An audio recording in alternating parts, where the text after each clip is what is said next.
நமசிவாய. நாம் பல்வேறு விதமான கடவுள்களை வழிபட்டு கொண்டு வந்து கொண்டிருக்கிறோம். அந்த மாதிரி நமக்கு இஷ்ட தெய்வதையாகட்டும், குலதெய்வமாகட்டும், இது மாதிரி நிறைய இருக்கும். ஆனால் மெயினாக எல்லாருமே நம்மளுடைய சந்ததி உட்பட இது கண்டிப்பான முறையில் உங்களோட குழந்தைகளுக்கும் உங்கள் பேரம்பேத்தி ஏதாவது இருந்தாங்கன்னா அவங்களுக்கும் கொண்டு போய் சேருங்கள். இது ரொம்ப ரொம்ப முக்கியமான ஒரு விஷயம். இந்த ஒரு விஷயத்தை செய்யாதனால்தான் பல்வேறு விதமான துன்பங்கள் நமக்கு திரும்ப திரும்ப எந்த மாதிரியான ஒரு வழிபாடு செய்தாலும் அந்த வழிபாட்டு முழுமையடைவதில்லை அப்படின்ற மாதிரியான ஒரு விஷயம் இருக்கிறது.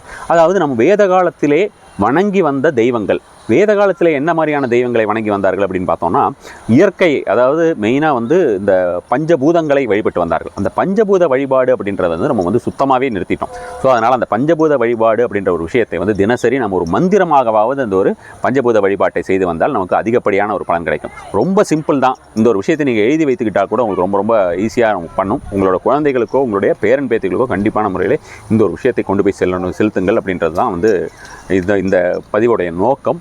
அதாவது ஓம் சூர்யாய நமக, ஓம் சூர்யாய நமக, இந்த மந்திரமும் ஆகட்டும். ஓம் அக்னயே நமக, ஓம் சூர்யாய நமக, ஓம் அக்னயே நமக, ஓம் வாயுவே நமக, ஓம் வருணாய நமக, ஓம் சோமாய நமக, ஓம் ருத்ராய நமக, ஓம் விஷ்ணவே நமக.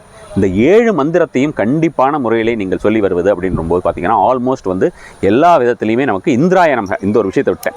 இந்திராய நமக அதுதான் ரொம்ப ரொம்ப முக்கியம். ஆக்சுவலாக அந்த சூர்யாய நமக்கு அப்புறமே இந்திராய நமக, இந்திர வழிபாடு அப்படின்ற விஷயம் ரொம்ப ரொம்ப முக்கியம். ஸோ அப்போ சூர்யாய நமக, அதுக்கப்புறம் இந்திராய நமக பண்ணிக்கோங்க. அதுக்கப்புறம் மற்றதெல்லாமே நீங்கள் அக்னேய நமக அப்படின்னு இந்திரன், இந்திர அக்னி அப்படின்ற மாதிரியான விஷயங்கள் எல்லாமே நம்ம சேர்ந்து வழிபட வேண்டியது. இந்த இந்திராக்னியை வழிபடுவது அப்படிங்கிறது கிரகங்களிலே அந்த ஜூபிட்டர்னு சொல்லக்கூடிய அந்த பிரகஸ்பதியோடைய ஒரு விஷயத்திற்கு ரொம்ப ரொம்ப அதிகப்படியான ஒரு பலன் தரும்னு வச்சுக்கோங்களேன்.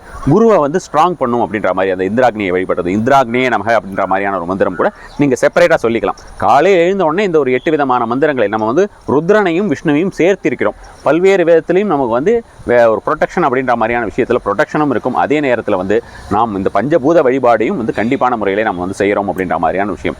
அதனால் இந்த ஒரு விஷயத்தை நீங்களும் சரி தினசரியே காலையில் எழுந்தானா அந்த 8 மந்திரத்தையும் லைனாக ஒரு தடவையாவது சொல்லிட்டு வணங்கி விட்டு வருவது, அது சின்னதாக ஒரு ஆரத்தி காட்டுவது அப்படின்றது. ஆரத்தி காட்டும் போதே உங்களுக்கு அக்னியும் வந்துடுறாரு, இந்திரனையும் வழிபடும்போது இந்திராக்னியும் அப்போவே வந்துடுறாங்க. ஸோ அப்போ அந்த மாதிரியான ஒரு விஷயமாக நீங்கள் செய்வது. நம்ம எப்பவுமே பார்த்தோம்னா நீர் சுவாமிக்கு வைப்போம் இல்லையா, அப்பொழுது அந்த வருணனும் விடுகிறார். அதனால் இந்த விஷயங்கள் எல்லாம் கண்டிப்பாக நம்ம மந்திரமாக சொல்லும்போது வாயுவும் வந்துடுறார். அதனால் இந்த விஷயங்களை கண்டிப்பான முறையில் நீங்களும் செய்யுங்கள், உங்களுடைய சந்ததிக்கும் எடுத்து சொல்லுங்கள். நமஸ்காரம்.